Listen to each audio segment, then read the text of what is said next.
Estamos começando o último vídeo do Manual do Casamento. Título bem sugestivo, né?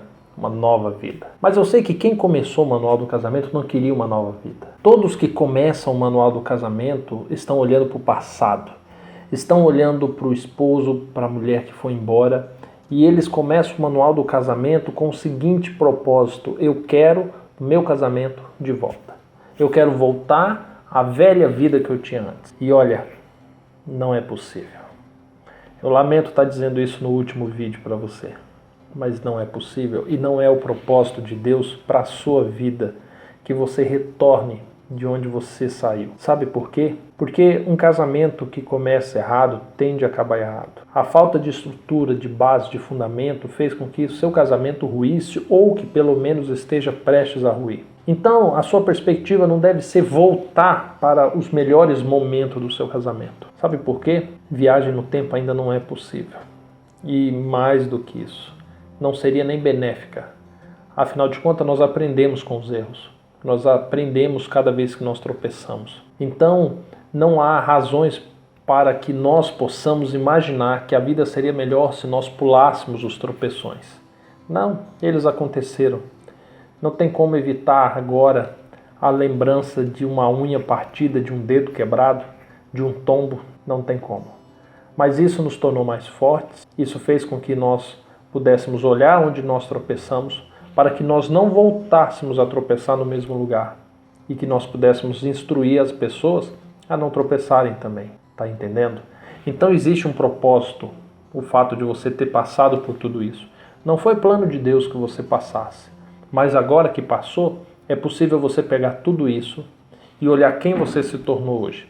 As suas perspectivas, os planos frustrados, os princípios equivocados e os novos princípios. Paulo, escrevendo aos Filipenses, ele diz uma mensagem bonita, ele traz toda a sua experiência, tudo aquilo que ele tem passado, e ele resume dizendo o seguinte: olha, esquecendo das coisas que para trás ficam, prossigo para o alvo. Deixa eu te falar uma coisa, o alvo não é a restauração do seu casamento. O alvo não é seu esposo ou sua mulher, o alvo é Cristo.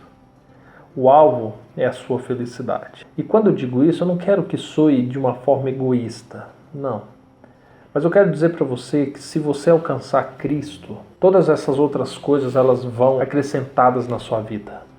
E você precisa olhar para Ele e caminhar na direção dele. Você precisa entender que existe algo muito maior e mais importante que o casamento. E nessa caminhada, eu sei que é ruim caminhar sozinho.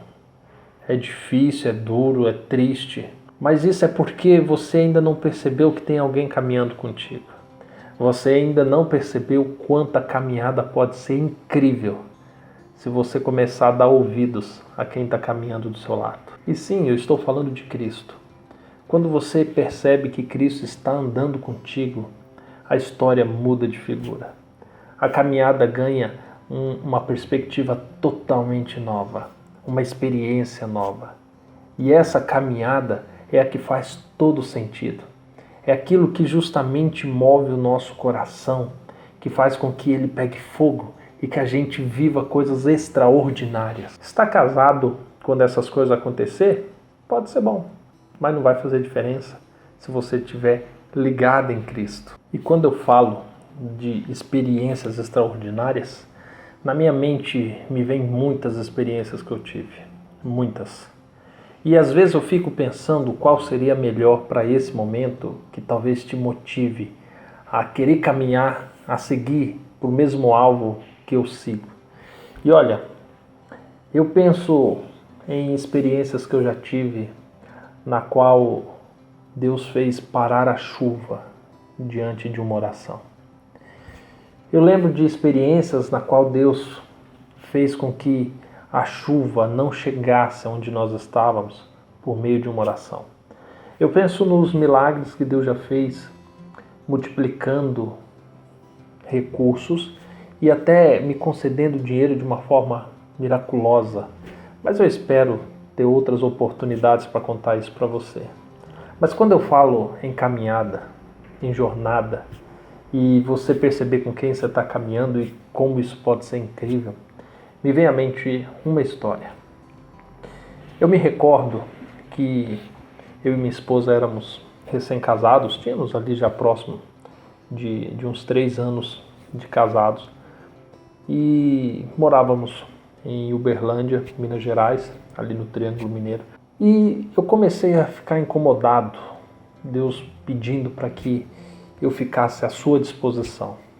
E um dia, conversando com ela, decidimos que chegando no mês de outubro, nós abriríamos mão do trabalho.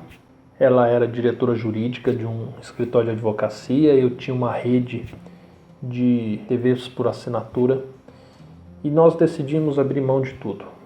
Eu fechei minha empresa, ela saiu do escritório, nós pegamos o carro, vendemos as mobílias que tinha, entramos no carro, oramos e falamos: Senhor, para onde o Senhor mandar nós vamos. E foi um mês incrível, porque a cada dia Deus ia nos conduzindo para um lugar diferente, para uma experiência diferente. E nesses 30 dias do mês de outubro, que nós tivemos tal experiência, pelo menos uma ficou muito marcante.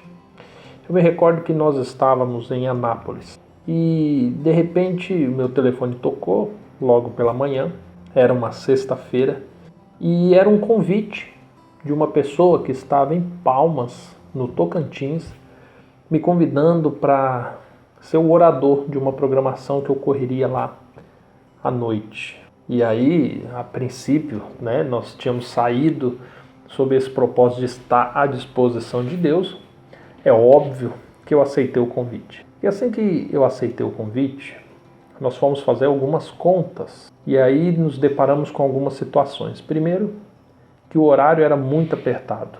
Era uma viagem com mais de 700 quilômetros de distância e nós deveríamos, do momento que desligamos o telefone, deveríamos tão somente abastecer o carro e ganhar a estrada.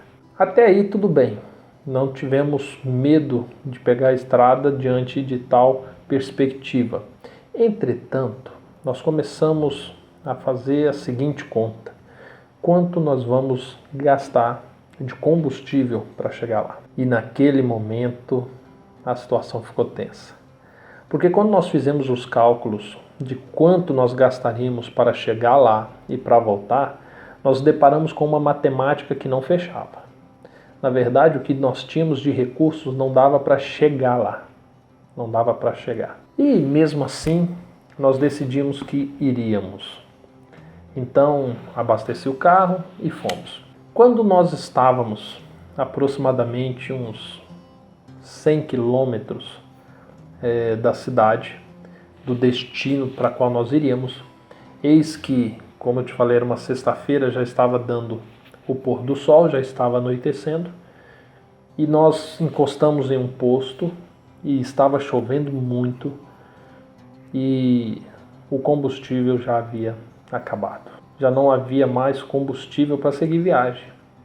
E diante daquilo nós ficamos numa situação muito complicada, porque nós estávamos em um lugar onde não conhecíamos ninguém, estávamos indo a um destino e não sabíamos como chegar lá. Foi naquele momento que nós começamos a especular algumas coisas. Minha esposa sugeriu que eu pedisse ao frentista, ao dono do posto, que abastecesse o meu carro sob a promessa de que eu voltaria e pagaria. Mas por um momento eu pensei, mas isso é muito incerto, porque pode ser que eu não volte, pode ser que eu não tenha recursos para pagar quando voltar. E eu disse para ela, vamos fazer diferente? Vamos orar e vamos pedir a Deus que esse motor funcione para a gente cumprir o nosso destino. E assim fizemos, e oramos, batemos a chave no carro e o carro pegou. Pegou meio falhando, mas pegou. E uma chuva muito forte, e nós fomos. E fomos com cuidado, com atenção, até porque estávamos em um território que não conhecíamos, a chuva era forte, a visibilidade pouca, a luz do combustível ligada, o ponteirinho marcando para baixo, o carro falhando nas subidas, e a cada subida nós orávamos, e a cada descida nós orávamos. E confesso para vocês que foi um trecho que foi movido a chuva, a oração e as lágrimas. Mas nós chegamos ao destino e foi uma experiência incrível, uma experiência incrível. Uma das muitas que nós já tivemos desde quando nós decidimos deixar para trás as coisas do passado e seguir diante do alvo que está à nossa frente. E olha, eu sei que quando você olha para trás, você vê tristeza, você vê decepção, você vê traições, você vê morte, você vê mágoas. Mas tudo isso é um peso muito, muito forte, muito alto para você carregar nos ombros para onde você está indo. Deixa isso para trás. Larga isso, esquece. Esquece as mágoas, esquece as frustrações, esquece. Deixa para o passado as coisas do passado. Siga adiante. Olhe para o alvo, para onde você quer ir. Olhe para onde você está idealizando e vá. E eu tenho certeza que nessa caminhada você vai presenciar coisas incríveis, coisas maravilhosas. Você crê nisso? Eu creio nisso. E olha, para você que está fazendo o manual do casamento, eu sei que para encerrar, você espera talvez um pouco mais, né? E vai ter. Esse vídeo, nós vamos nos despedir aqui agora, mesmo porque eu acredito que ele estará no YouTube. Alguns vídeos do manual a gente disponibiliza. Então, no outro vídeo eu tenho algo para te contar, algo para falar para você, para a gente encerrar de vez, tá bom? Te vejo no outro vídeo. Até mais, fica com Deus. Tchau, tchau.